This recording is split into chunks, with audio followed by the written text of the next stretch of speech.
Disse Jesus também aos discípulos: havia um homem rico que tinha um administrador, e este lhe foi denunciado como quem estava a defraudar os seus bens. Então, mandando-o chamar, lhe disse: que é isso que ouço a teu respeito? Presta contas da tua administração, porque já não podes mais continuar nela. Disse o administrador consigo mesmo: que farei? Pois que o meu senhor me tira a administração. Trabalhar na terra não posso. Também de mendigar tenho vergonha. Eu sei o que farei, para que quando for demitido da administração, me recebam em suas casas. E tendo chamado cada um dos que lhe deviam, dos devedores do seu senhor, disse ao primeiro: quanto deves ao meu patrão? Respondeu ele: 100 cados de azeite. Então disse: toma tua conta, assenta-te depressa e escreve 50. Depois perguntou a outro: tu, quanto deves? Respondeu ele: 100 coros de trigo. Disse-lhe: toma tua conta e escreve 80. E elogiou o Senhor o administrador infiel, porque se houvera atiladamente, porque os filhos do mundo são mais hábeis na sua própria geração do que os filhos da luz. E eu vos recomendo: das riquezas de origem iníqua fazei amigos, para que quando estas vos faltarem, esses amigos vos recebam nos tabernáculos eternos. Quem é fiel no pouco também é fiel no muito. Quem é injusto no pouco também é injusto no muito. Se, pois, não vos tornastes fiéis na aplicação das riquezas de origem injusta, quem vos confiará a verdadeira riqueza? Se não vos tornastes fiéis na aplicação do alheio, quem vos dará o que é vosso? Ninguém pode servir a dois senhores, porque ou há de aborrecer-se de um e amar ao outro, ou se devotará a um e desprezará ao outro. Não podeis servir a Deus e às riquezas. E ainda o verso 14: os fariseus, que eram avarentos, ouviam tudo isto e o ridicularizavam. Até aí o verso 14. Uma história difícil, complicada. Se for uma parábola que, segundo talvez o maior estudioso do Novo Testamento, o maior exegeta, digamos assim, de todos os tempos, chamado Rudolf Bultmann, para ele esse texto é inconcluso, não tem saída. Lenita, se não tem saída para o Bultmann, o que dirá para nós? Porque é um texto complicado. Inclusive, narra-se essa história, e depois, no versículo 10 em diante, parece que é uma composição de ditos, assim, meio que para fechar a história, porque fica uma coisa meio complicada, fica uma coisa em aberto. Jesus está elogiando um canalha, um safado.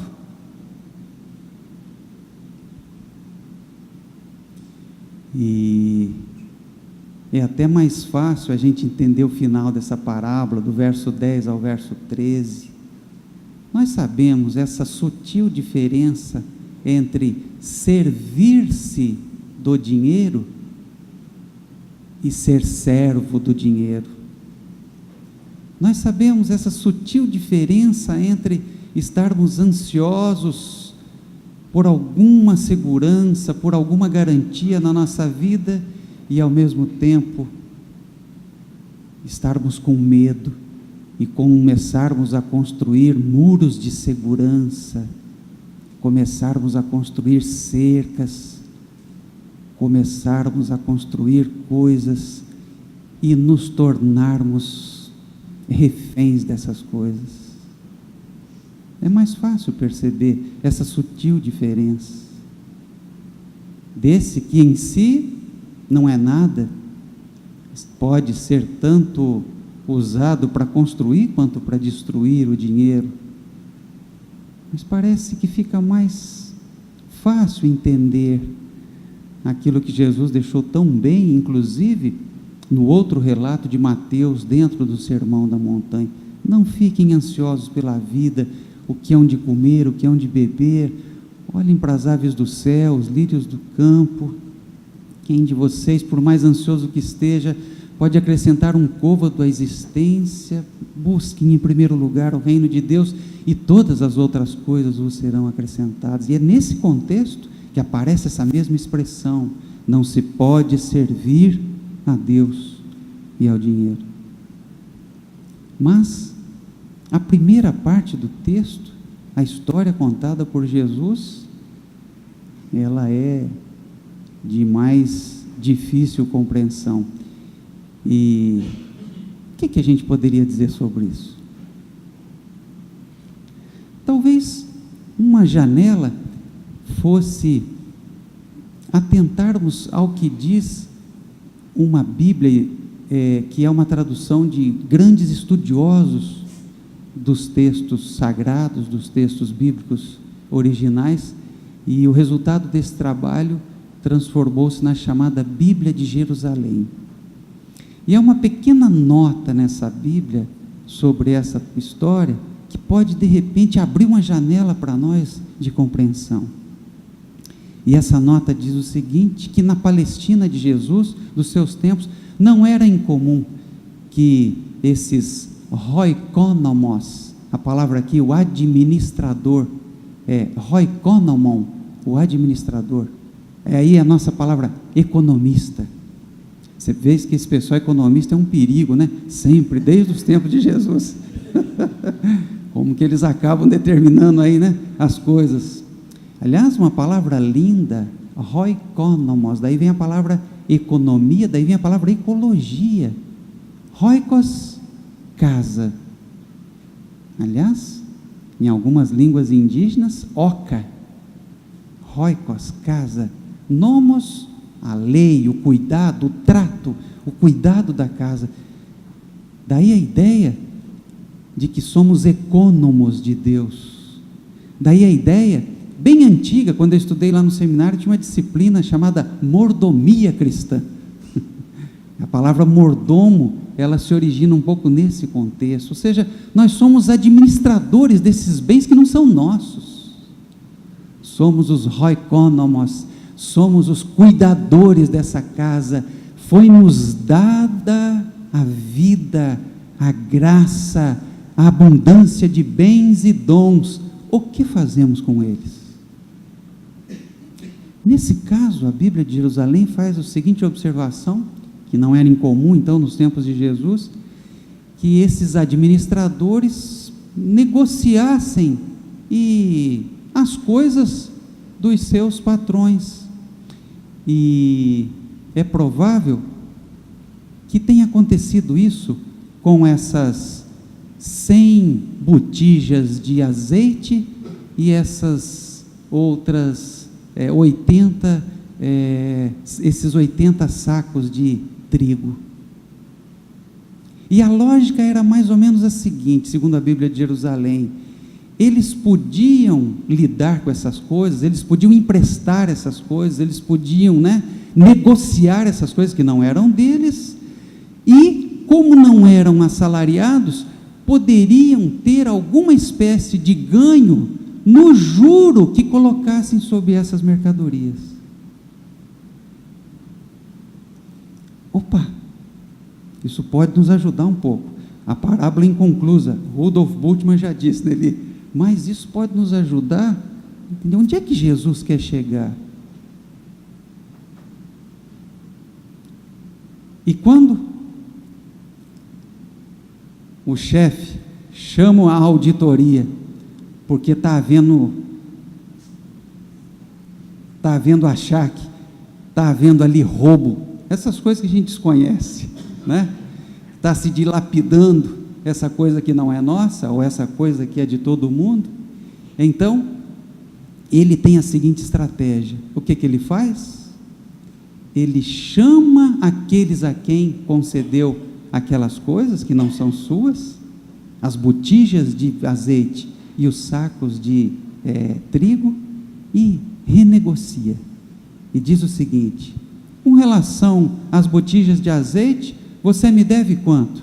100, mas como eu sou muito bonzinho, você vai pagar quanto? Vai me dar o correspondente a 50. Pela janela aberta por esse comentário da Bíblia de Jerusalém, isso pode sugerir que esses 50 botijas a mais, ou seja, que esses 100% a mais, era de juros escorchantes, para usar uma expressão do nosso tempo. Ah, Eurico, o velho problema dos juros. E nos sacos de farinha, provavelmente a mesma coisa. Dos 100, me dê 80. Quantos? 20% de desconto? Será que a combinação não era 5% de juros? Quem sabe, para chegar ao máximo, 10%? 100%. Não nos esqueçamos que a Palestina de Jesus é uma Palestina, como disse Antônio Pagola, de endividados, de pessoas endividados em relação ao império, endividados em relação ao templo, endividados em relação... E é uma pobreza que se mantém muito nesse endividamento. Não é por acaso que no centro da oração que Jesus ensina, ele vai dizer: Pai, perdoa as nossas dívidas. Não é pecados, não, é dívida mesmo. É uma cultura, é uma sociedade de endividados, e uma cultura de endividados, uma sociedade de endividados, é uma sociedade oprimida, é uma sociedade doente, porque aonde a dívida, sobretudo aquelas dívidas que são impagáveis, a opressão, a achaque, a escravidão. A escravidão. E é interessante que Jesus vai elogiar a atitude desse sujeito, dizendo: foi sagaz, foi criativo, e vai concluir: do dinheiro iníquo façam amigos. O que Jesus está querendo dizer?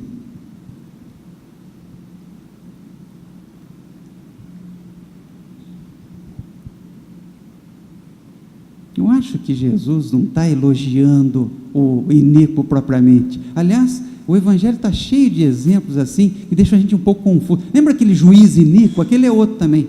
Ele só bate porque só abre, né? Porque a viúva vai lá e fica batendo. Esses contra-heróis. É interessante que, se a gente pegar a parábola anterior, a parábola do filho pródigo, há um filho, o mais novo, que num determinado momento, como um oikonomos, como um administrador das coisas do pai, percebe o que fez com as coisas do pai, a que ponto chegou no administrar as coisas do pai, cai em si, se arrepende, se levanta e se estabelece a partir dali uma nova relação com as coisas do pai. Interessante que no caso desse administrador, ele faz alguma coisa.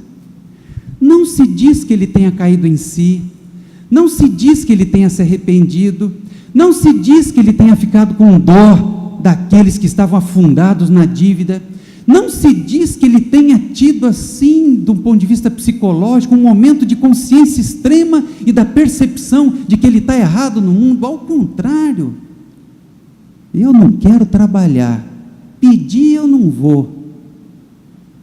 Parece alguém mais da ordem das vagabundagens, né? Do que dos...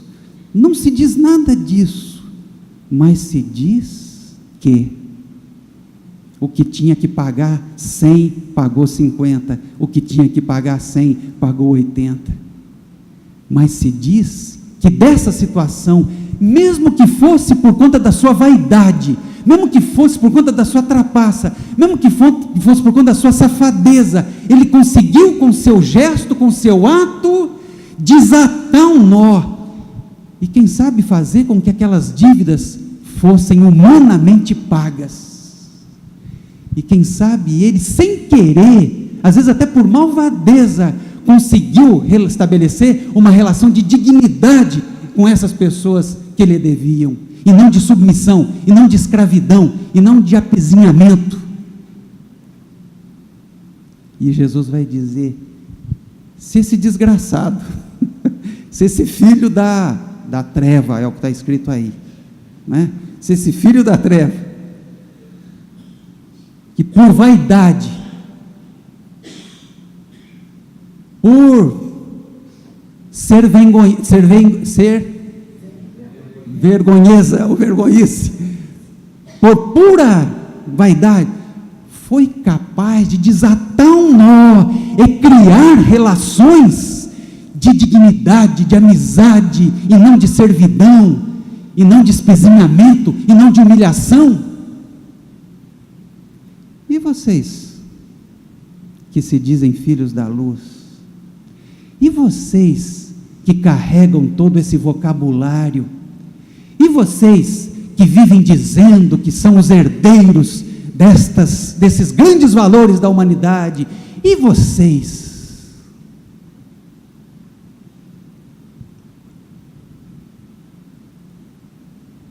são capazes de, com as coisas que lhes foram dadas, com os dons que lhes foram dados, as dádivas que lhes foram dados, os talentos que lhes foram dados, usar isso para fazer amigos, usar isso para construir relações de amizade, usar isso, se utilizar disso para abrir a vida, para que haja justiça, para que haja igualdade, para que haja fraternidade, para que haja respeito? Ou é tudo conversa da boca para fora? E é muito interessante, a gente começa a olhar os textos que vêm a seguir, é um pouco disso, vai confrontar o tempo todo.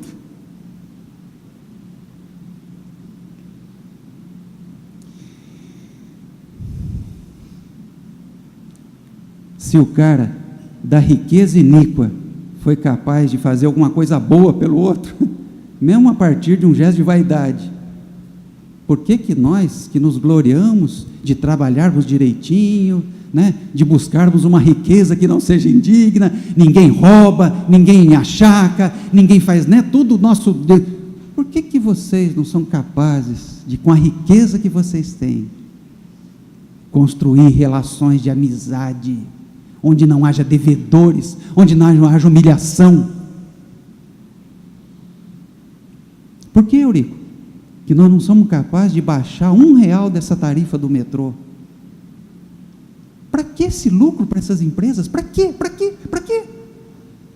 Onde é que está a criatividade da gente? Onde é que está a cabeça da gente? Onde é que está? Os filhos das trevas são mais criativos que vocês.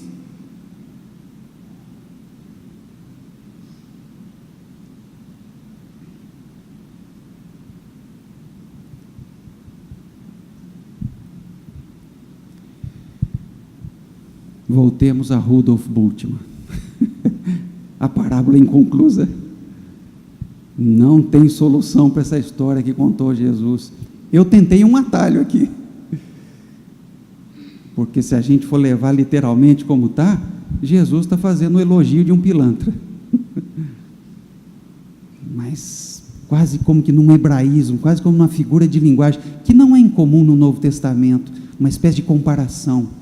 Se esse desgraçado foi capaz de, por vaidade, desatar um nó, Eurico, que uma pessoa voltar a poder viver a vidinha dela de novo, a pagar as contas dela,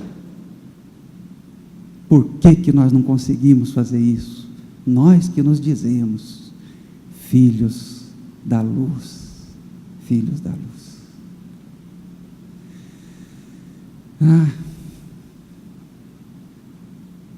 Para terminar, a ética de Jesus não é linear e não é essa coisa bonitinha, né? Me lembro do Betinho.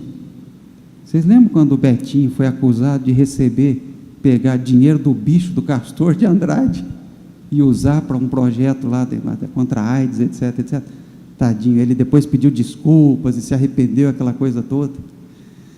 Mas esse é um exemplo bem típico, né, de uma situação ética complicadíssima. É fácil quem está de fora, né? Uso ou não uso esse dinheiro iníquo para ajudar essas pessoas?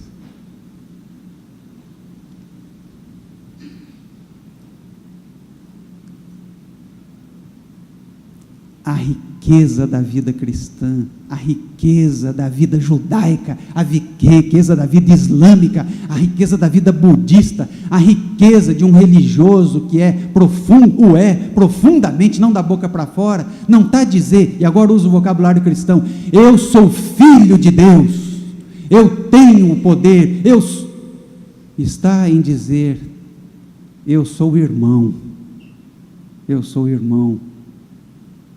mais do que tenho um pai, eu tenho irmãos, é viver como irmãos, é nos ajudarmos, e ajudarmos sobretudo, a tirar as pessoas desse lugar de devedoras, de humilhadas, sem dignidade. Não nos esqueçamos que Jesus começa a sua pregação no Evangelho de Lucas dizendo, o Espírito de Deus está sobre mim, pelo que me ungiu para evangelizar os pobres, proclamar a libertação dos cativos, pôr em liberdade os oprimidos, e apregoar o quê? O ano aceitável do Senhor. O que é o ano aceitável do Senhor? É o ano 49º, é isso mesmo? Ou 51º? 49º ano, em que todas as dívidas são pagas, e todo mundo pode recomeçar a vida. Imagina, Theo, você está devendo 100 lãs para o seu pai, e ele está ali na sua cola, aí o seu pai, filhão, vamos esquecer esses 100 agora, começar de novo, uhul, uhul, começar, e vou dizer uma coisa para vocês, quem gosta de pagar dívida e paga, é pobre. A gente lê todas as estatísticas, os mais pobres, eles pagam as suas prestações.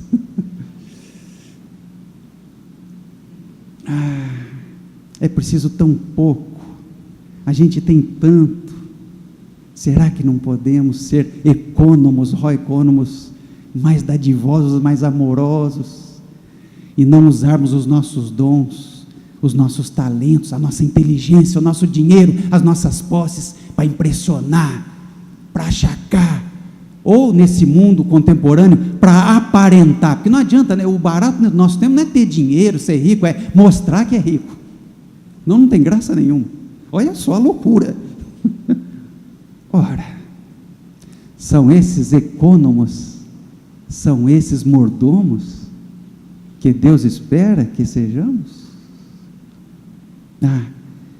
Que Deus nos abençoe, e que usemos com amor, com liberalidade, que sejamos ricos, não em ter naquilo que temos, mas da capacidade de doar, de dar aquilo que temos. E é claro, para dar é preciso ter, é preciso buscar, é preciso trabalhar, é preciso correr atrás, mas rico é aquele que dá, e não aquele que tem, segundo o Evangelho de Jesus, e que sejamos ricos aos olhos de Deus, e que lutemos por uma sociedade, onde todos tenham e possam desfrutar dessa riqueza de Deus, amém? Amém.